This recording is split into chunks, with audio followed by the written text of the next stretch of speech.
What's up, everybody? We're just arriving at a new location. I'll put the address somewhere in the screen. Right now it's 4:04, so the plan is to play until 2 a.m. So it's gonna be around 8 to 9 hours of session. Hopefully we play good and make a good win again. And yeah, wish me luck. I just reminded an important thing. That's gonna be the first time I'm gonna be able to play without mask. And I don't know about you guys, but I hate masks. I know are necessary, but man, I just hate it.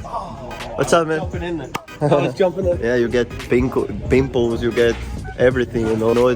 They are necessary, but they suck. And thank God I'm gonna be able to play without it. And yeah, let's go.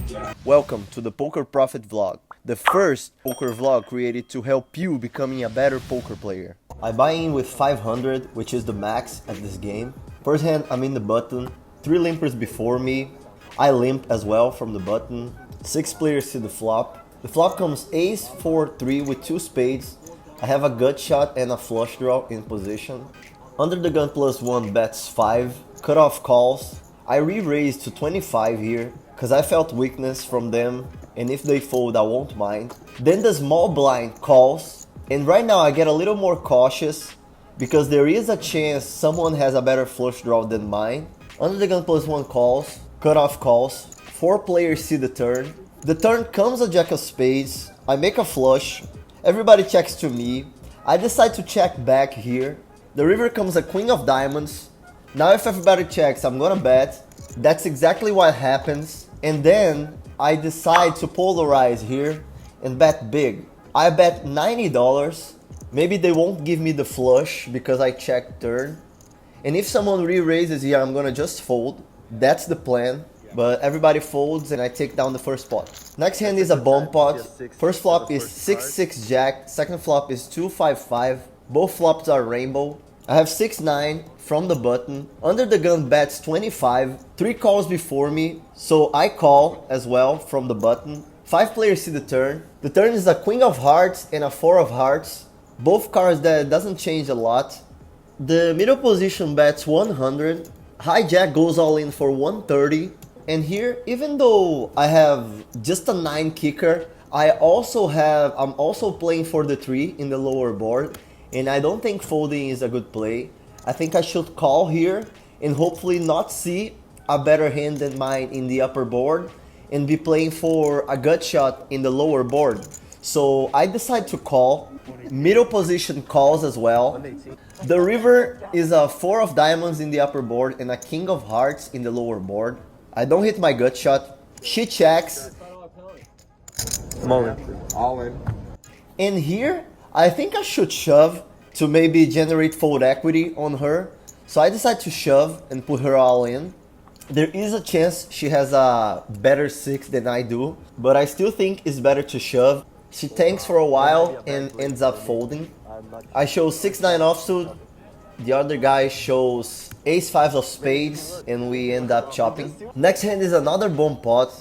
People really like to play bomb pots here. And when it's a table that commit a lot of mistakes on this game, I actually enjoy because it's an expensive game where people just usually make bad decisions, which opens a lot of space to make money. I look at my hands and I have king 4 with a 4 of hearts. So I feel pretty good here. I'm on early position, so I bet 35. I think I could bet a little bigger here, but it's okay to bet 35 too. Middle position call, we're heads up to the turn. The turn comes a 8 of clubs and a 9 of hearts. So I'm flush drawing the lower board and I have 2 pair in the upper board. He has like 140 behind, so SPR is pretty much 1-1 here. So I decided to shove all in. I'm all in. And try to generate fold equity on him. He folds and I take down the pot. Next hand is another bomb pot. I see my hand and I have kings. I check. I'm in the small blind, so hopefully someone is gonna bet, which doesn't happen. Everybody checks behind. The turn is a 5 of hearts and an ace of spades. Now I'm gonna bet. I bet 50. Middle position call. Low jack shoves all in for 175, which I love seeing that. The hijack also goes all in for a little less, like 150. And here I have a decision between calling or shoving. And I think because it's a bomb pot, If I call, I just gonna give great odds for the middle position to call in position against me. He has around 130 plus the 175. So instead of just calling, I just decided to go all in. And let's go all in. He folds. Nice fold, sir. Nice fold. Right now. I have kings, guys. The other guy mucks and I scoop. I get this queen jack from the cutoff. 3 limpers before me. I raise to 11. Small blind call. Middle position call. Low jack and high jack call. So 5 players see the flop. No one called. Let me count them up. The flop comes 8, queen 7 with 2 spades. I have top pair. Everybody checks to me. I see bet small here to 31. Small blind calls. Middle position calls as well. They both have a stack of around $60. So SPR is really low. Turn comes a deuce, a blank. I shove all in. Small blind call. Middle position folds. River is a 6 of hearts. I show the queen jack and he mucks. Winning almost $1,000 already. This hand I'm in the big blind with 9-8 suited. 6 limpers before me and I check. 7 players see the flop. The flop comes 9-6-3 with 1 diamond. I bet $7, 50% of the pot. Hijack calls. Cutoff and small blind calls as well. 4 players see the turn. The turn is a 7 of diamonds. I have open-ended, flush draw and top pair now. I keep betting 16 and then a weird thing happens. Cutoff re-raises to 45. And I don't remember another time that he re-raised me, and I play with this guy a lot. So I feel strained from him, but I'm too strong here to fold, so I call. The river is a 3 of hearts. I miss. I check, and he bets $70. I would usually call more than I fold here because I have top pair, $70 to win 195, so I need to be right around 30% of times for this call to be profitable, even less. But because he's that guy, and I don't remember him being so aggressive lately, I decided to give him credit and fold. And he doesn't show, unfortunately, so we'll never know if that fold was good or not. And let's go to the next hand. This hand I have king 9 from the button. 1 limper before me. I'm gonna punish. I raise to 12 in position. Big blind and low jack call, so 3 players see the flop. The flop comes ace 5-7 rainbow. Both check to me. I have a lot of aces in my range, so I'm gonna see bet here. I see bet to 20 and both players fold. That usually happens in this game. When you are the aggressor and you are in position, they're usually gonna miss the flop and you're gonna see bet and take down the pot. So keep that in mind when you're playing. I'm in the button again. 4 limpas before me. I see ace 7 suited. The game is deep. I raise to 16. If they fold pre-flop, I'll be fine, and if they call, I'll be fine as well. 4 players call, so 5 players see the flop. The flop comes queen 3-4 with 2 diamonds. I have a nut flush draw. Cutoff bets 25, which now I feel like I should just call here. I have a great price, but I decided to put pressure on him, maybe finding a fold. But if he called, I knew I would be playing at least for an ace and for the diamond, so that's around 40% of chance. That's why I decided to raise to 100. Everybody else folds, and when the action gets to him, he just decides to go all in. I'm all in. For 187 total. I snap call because I'm already committed. He has pair of queens in a flush draw, and I have flush draw and I'm going for the ace. Here I have a little more than 40% of chance of winning, and he has the rest. But unfortunately to him, I make my flush in the turn, so he's already drawing dead, and I take down the hand. And there's another one. Oh my god, how many diamonds do you have? It is definitely trying to get me out of this. I want to be dealing one of your vlogs, Romulo. There you go.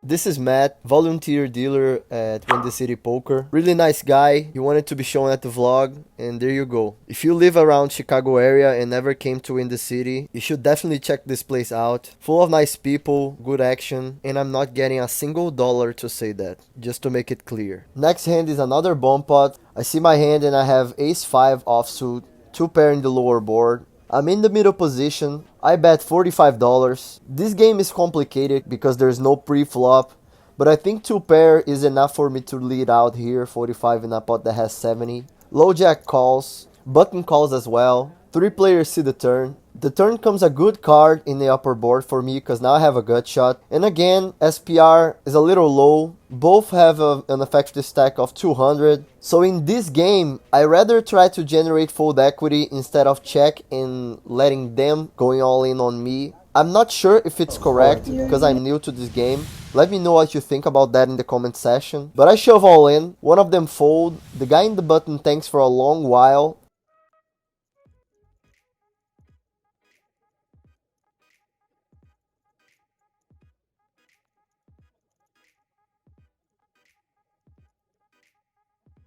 And ends up folding 8-6 offsuit. Next hand, I'm in the cutoff with Queen Jack. Under the gun raises to $8. 5 people call before me, and with this hand from the cutoff with Queen Jack offsuit, I can either go with the call, but I really like being the aggressor with this hand because it's an okay hand, but also because when I am the aggressor, I might represent Ace X and King X if one of those cards come in the flop, and I also have the Queen and the Jack. So usually with those hands, especially in position, I try to be the aggressor.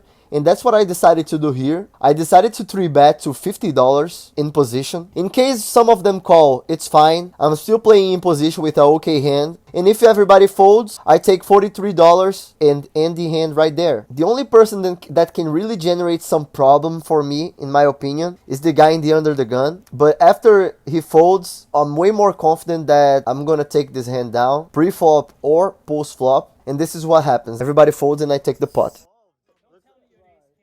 5 hours and 12 of game now, winning around $1,200. I get these pocket 10s from the big blind, button straddles to 10. I raise to 30. Under the gun, right in my left, calls 30. Hijack calls 30 as well. Button calls 2. So 4 players see the flop. The flop comes King, 5, Deuce, Rainbow. I'm still winning most of the times here, but I decide to check, because maybe someone has the king. Everybody checks. The turn comes a 7. Now I'm gonna bet to protect my equity and extract value from worse hands than mine. I bet 55, little less than half of the pot. Under the gun and hijack folds until the button thinks for a while and decides to shove all in for 140. I call. He shows 7-3 offsuit, so he went all in only with a pair of 7s. I show the 10s and it's good.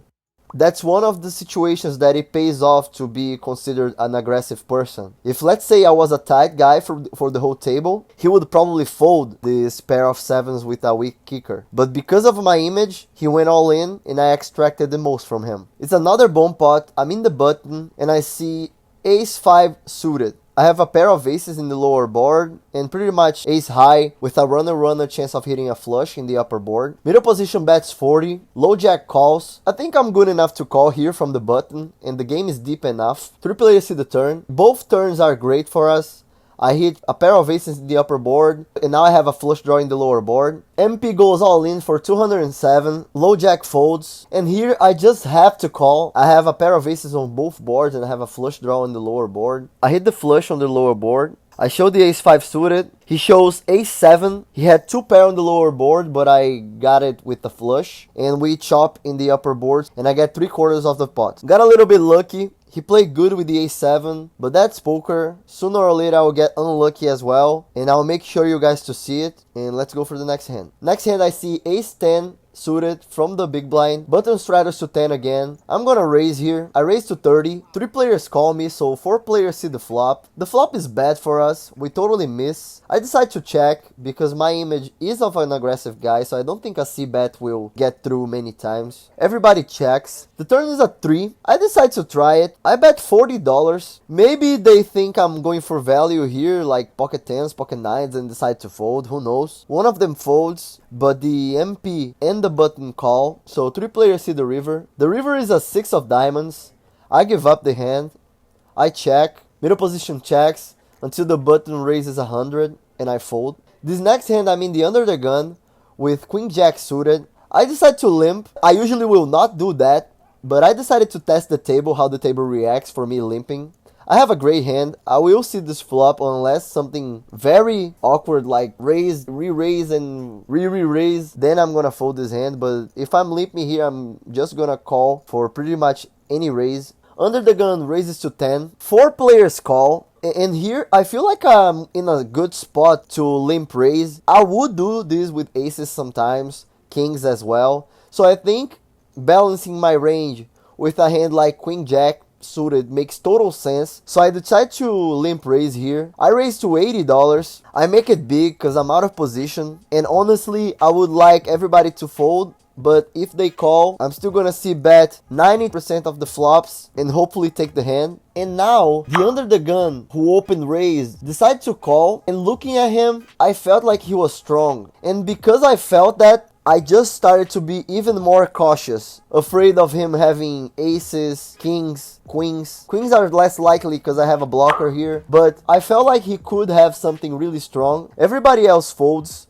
So we go heads up. The flop comes king, queen, 9 with 2 spades. I hit a pair of queens. I decide to go with the check to control the pot. He checks back really fast, which is a good thing. The turn is another 5. I control the pot again and decide to check. He checks as well, fast. And here, I have the option to bet fold or to check call. And I decide to check.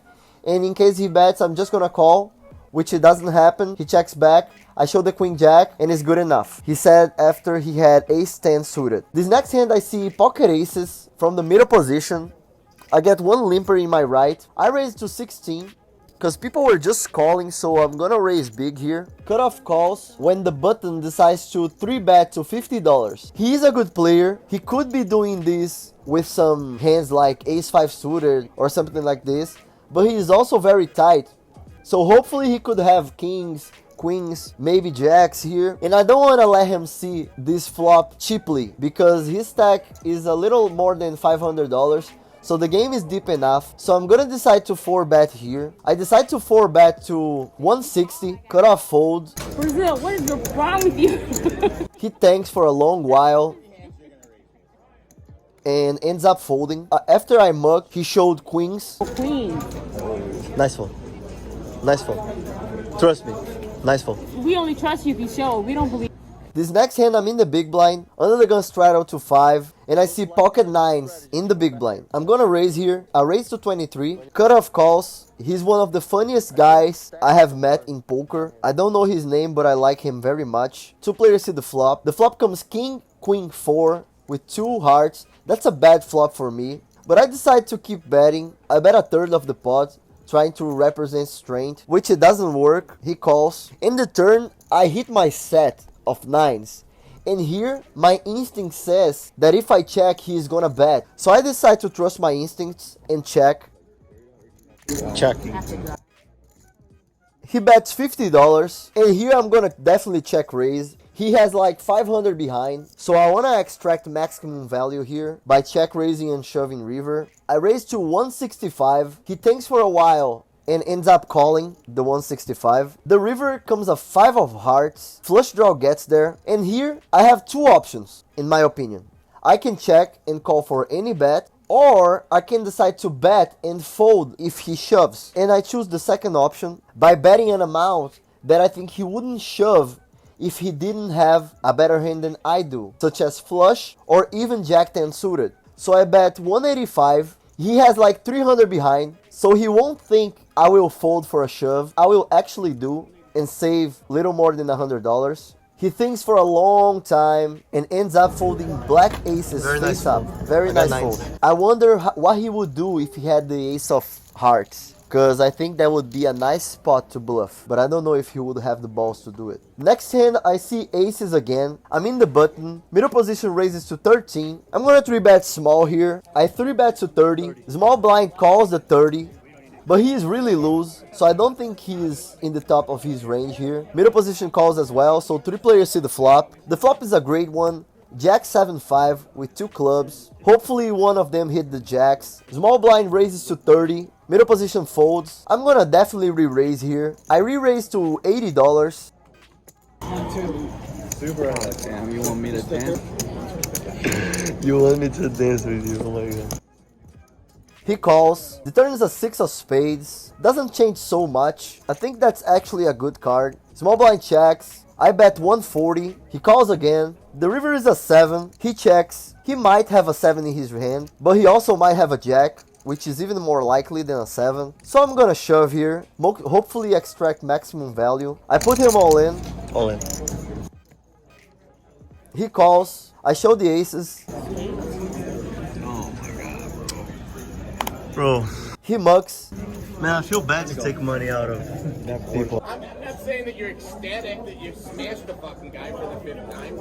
I'm saying that. Winning $2,250. The guy that I just won the pot is my friend, and I'm really feeling bad for him. I'm not happy with the situation, but I'm just playing poker the best way I can. This last hand, I'm in the big blind with ace-6 suited, button straddle to 10. I call the 10. Other two players call. Then the button raises to 40. It's deep enough for me to call 30 for a pot that will have around 140 to 160 with a suited ace. So I call. Three players see the flop. The flop comes queen jack 7 with 2 clubs, so I have a flush draw. I check. My friend who bought in for more chips bets 30, really small. Button calls. I have a great price here to go after my flush. Roughly I have 18% of chance of hitting my flush, which is exactly what happens. I hit my flush with a 7 of clubs. I'm losing to full house though. I check again. He bets 60 now, having like 130 behind. Button folds. I put him all in. By his face, I already know I'm beating him. He ends up calling. I got it, man. I don't have a full house, but I have a... You have outs? You got a 7? Well, there's not enough. You have outs. He has outs, for sure. Queen or 7? I wish him the absolute. He mugs again, and I take the pot. 8 hours and 52 minutes of game, winning almost $2,500. It's time to go home. Weirdly, I'm not feeling happy about what is happening. I was just feeling bad for how much money I took from this guy. I know it's crazy to say that, but it's just the truth. But I'm also grateful for such a great win. That's actually the biggest win of my life playing cash game. I had bigger wins playing tournaments back in Brazil, but this is my biggest win playing cash game. Thank you so much for watching, guys. The purpose of this channel is helping you become a better poker player. I hope you enjoyed this episode and learned something from it. Let me know in the comment section how I can improve to achieve that goal, and see you guys next time.